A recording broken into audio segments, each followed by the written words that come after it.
Imagine this. Your phone rings. The caller ID says it's your daughter.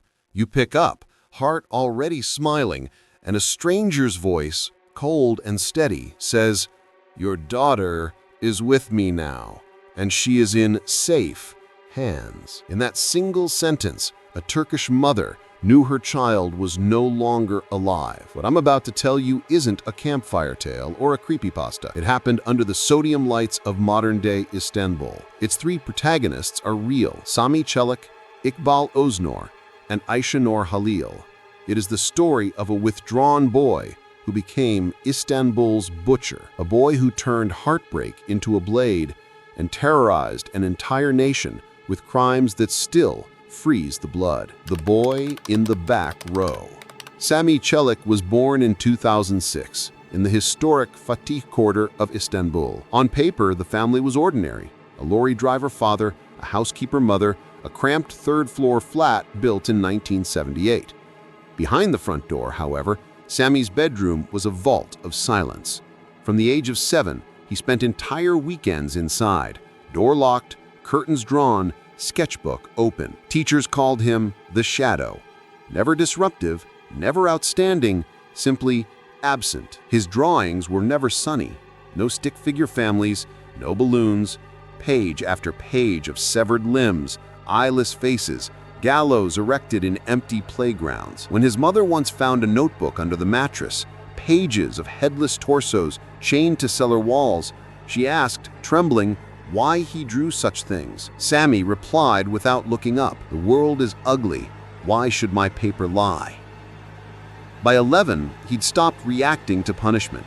Slaps, lectures, phone confiscations, nothing registered. He would stare through the adults shouting at him as though they were a window overlooking a car park. A school psychologist wrote the word dissociation in 2014, but the report was buried under bureaucratic dust. No therapy followed. The family simply prayed he would grow out of it. The Poisoned Love, Semih and Iqbal. Middle school changed everything.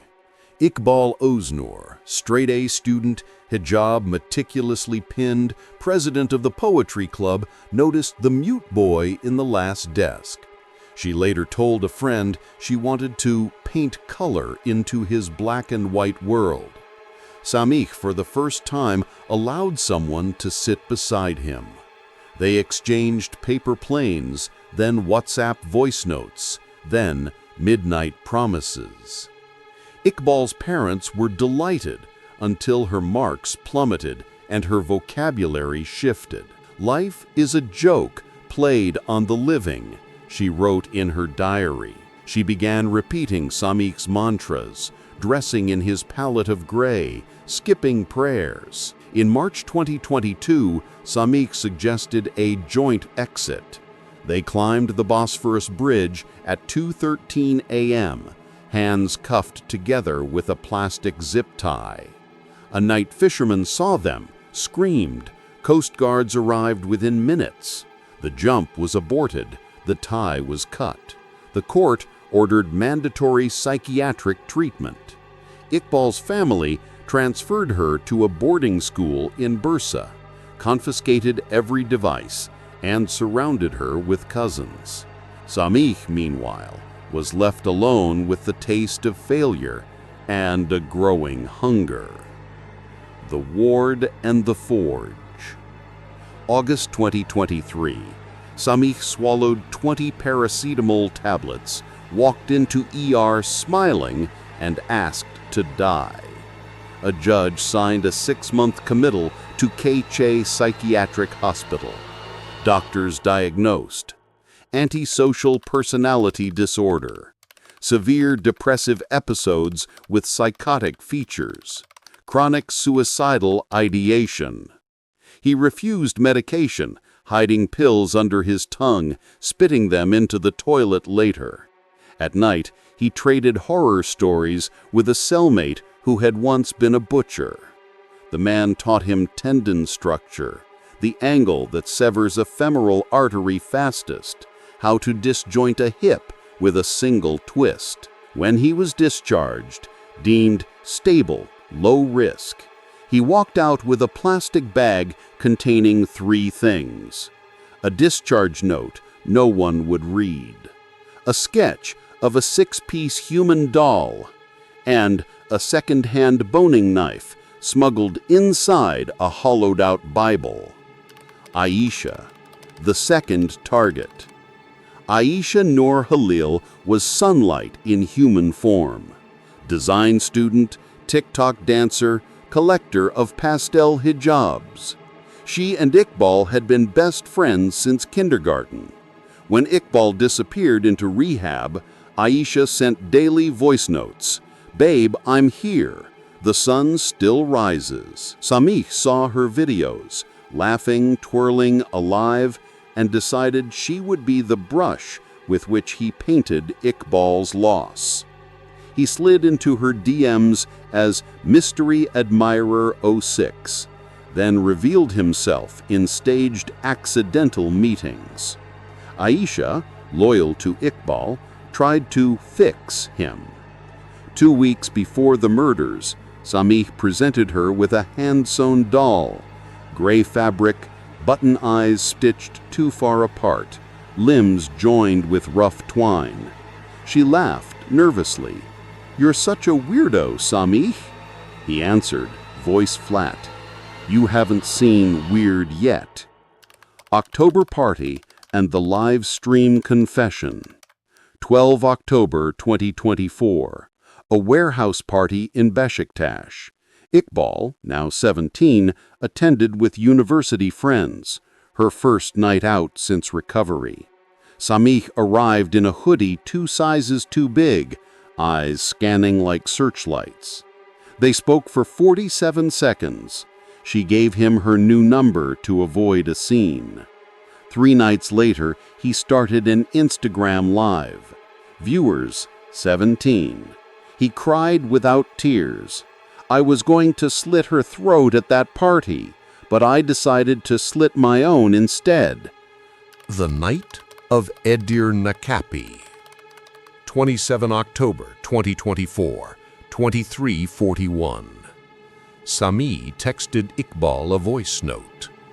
"I'm standing on the ledge of Edirne.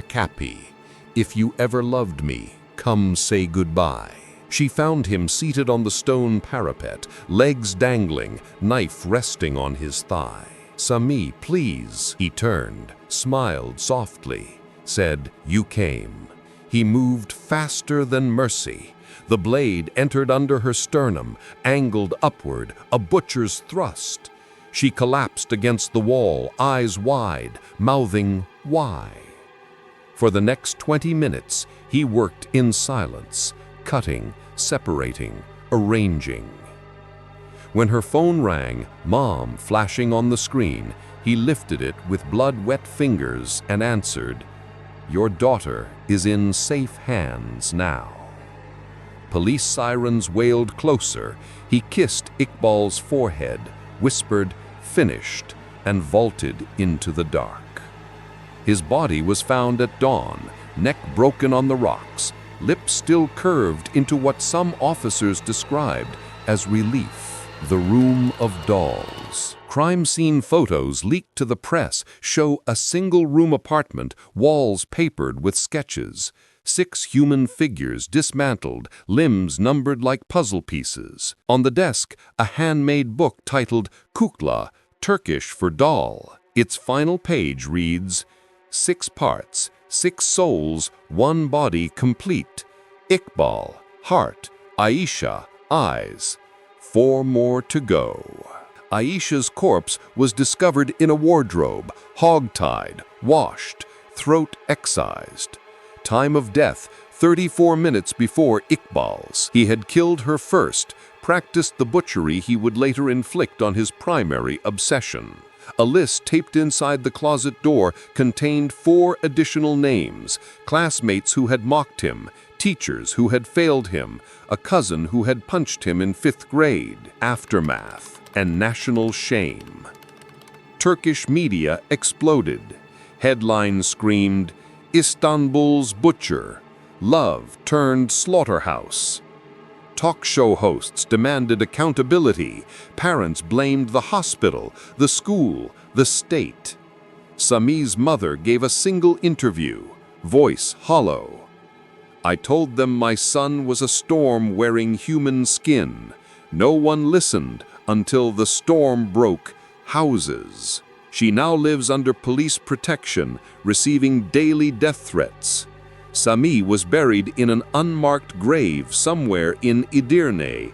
Even the imam refused to recite funeral prayers. İkbal and Aisha rest side by side in Borsa, their tombstones engraved with the same line: too much light for one world, too much love for one heart. Take-home message: this is not a ghost story to forget in daylight. It is a warning siren to parents, teachers, friends, strangers scrolling at 2 a.m. Mental illness is not a phase. Isolation is not innocence. The urge to rescue can become a doorway to danger. Look hard at the quiet kid in the back row. Listen when someone says, "I feel nothing." Intervene before the nothing decides to feel power. If you learn anything from Istanbul's butcher, let it be this: monsters are not born in caves. They are sculpted in silence, carved by neglect, polished by every adult who looked away. Break the silence before the silence breaks more bodies. Thanks for watching. If you enjoyed this video, don't forget to hit the like button, drop a comment to share your thoughts, and subscribe to the channel so you won't miss our next video. Your support keeps this channel growing, and I really appreciate it.